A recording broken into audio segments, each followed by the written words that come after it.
नमस्कार। नमस्कार। आज हम एक सफर पर चलेंगे। एक ऐसा सफर जो हमें उस जमाने में ले जाएगा जब 1000 साल की लंबी खामोशी टूटी थी और भारत की धरती पर फिर से बड़े बड़े शहर और ताकतवर साम्राज्य उभर रहे थे। जी हाँ, ये कहानी है भारत के पहले महान राज्यों यानी महाजनपदों की। तो चलिए कहानी शुरू करते हैं। सोचिए हम आज से लगभग 2500 साल पहले के भारत में हैं। एक ऐसा वक्त जब हमारी पहली महान शहरी सभ्यता हड़प्पा इतिहास के पन्नों में कहीं खो चुकी थी। हड़प्पा के उन शानदार शहरों के बाद एक लंबा सन्नाटा था, करीब 1000 साल का सन्नाटा। इतिहासकार इसे पहले शहरीकरण का अंत कहते हैं। लेकिन फिर एक नई सुबह हुई, एक नया दौर आया जिसे हम जानते हैं दूसरे शहरीकरण के नाम से। हाँ, पूरे 1000 साल के गैप के बाद भारत में फिर से शहरी जिंदगी की रौनक लौटने लगी थी और ये भारतीय इतिहास का एक बहुत बहुत बड़ा टर्निंग पॉइंट था। तो सवाल ये है कि ये इतना बड़ा बदलाव आखिर शुरू कैसे हुआ। इसकी शुरुआत हुई छोटी छोटी बस्तियों से, जिन्हें कहा गया जनपद, और फिर यही जनपद आगे चलकर बन गए विशाल महाजनपद। जनपद, इस शब्द का मतलब ही कितना सीधा है। जन यानी लोग और पद यानी पैर, मतलब वो जगह जहां लोगों ने पहली बार अपने पैर जमाए, अपना घर बनाया। यहीं से राज्यों की पहली नींव पड़ी।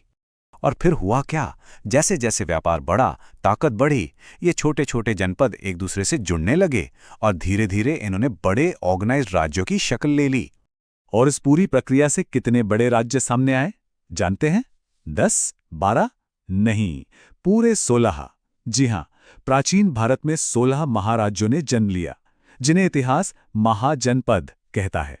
ये 16 महाजनपद, जैसा कि आप देख सकते हैं, पूरे उत्तर भारत में फैले थे। इनमें काशी, कोसल, अंग और हाँ, इन सब में सबसे ताकतवर मगध जैसे राज्य थे। इस दौर ने भारत का पॉलिटिकल मैप हमेशा हमेशा के लिए बदल दिया था। अब दिमाग में ये सवाल जरूर आता है कि भाई अचानक से इतने बड़े और पावरफुल राज्य बने कैसे? इनके पास ऐसा क्या था इनका सीक्रेट फॉर्मूला? तो चलिए इस राज से पर्दा उठाते हैं। और सबसे पहली, सबसे बुनियादी चीज थी जमीन। गंगा के मैदानों की जमीन इतनी ज्यादा उपजाऊ थी कि खेती में जैसे एक क्रांति ही आ गई थी। यही इन राज्यों की ताकत की नींव थी। और दूसरा बड़ा कारण था एक नई टेक्नोलॉजी का जोरदार इस्तेमाल, और वो टेक्नोलॉजी थी लोहा। उस जमाने के लिए लोहा किसी गेम चेंजर से कम नहीं था, एक क्रांतिकारी बदलाव। अब जरा इस पावर साइकिल को समझिए। लोहे के मजबूत औजारों से जंगल साफ हुए, खेती बढ़ी तो अनाज जरूरत से ज्यादा होने लगा। अब इस एक्स्ट्रा अनाज पर राजा टैक्स लगाने लगे और उसी टैक्स के पैसे से उन्होंने खड़ी की एक विशाल सेना। और जानते हैं इस फॉर्मूले का सबसे बड़ा मास्टर कौन था? मगध। उसके पास उपजाऊ जमीन तो थी ही, साथ में लोहे की खदानें भी थीं और घने जंगलों से मिलते थे लड़ाई के लिए हाथी, जो उस जमाने के जिंदा टैंक थे। बस इसी ताकत के दम पर मगध बाकी सब पर भारी पड़ने लगा।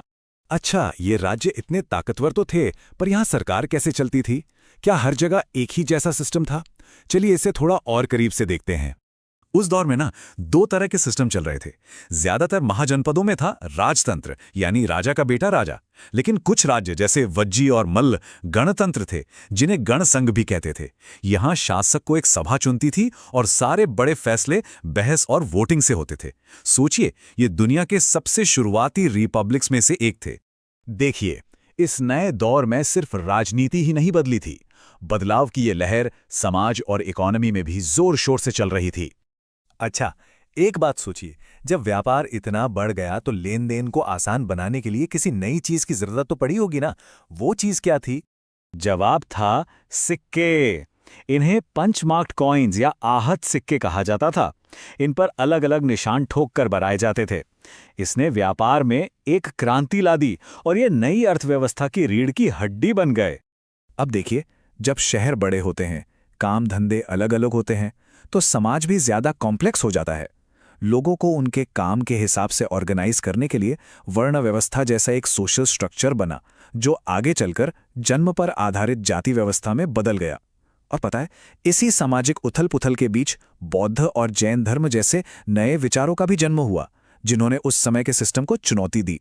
ये जो बात कही गई है वो इस दौर की अहमियत को बिल्कुल सही तरह से बताती है। ये वो वक्त था जिसने आने वाली सदियों के लिए भारतीय सभ्यता की दिशा तय कर दी, जिसका असर हम आज तक महसूस करते हैं। तो इन 16 महाजनपदों की आपसी लड़ाइयों और तरक्की ने एक बहुत बड़े साम्राज्य के लिए जमीन तैयार कर दी थी। लेकिन वो कौन सा साम्राज्य था जिसने इन सबको एक झंडे के नीचे ला दिया, और कौन बना भारत का पहला महान सम्राट? इसका जवाब जानने के लिए आपको हमारे अगले विश्लेषण का इंतजार करना होगा।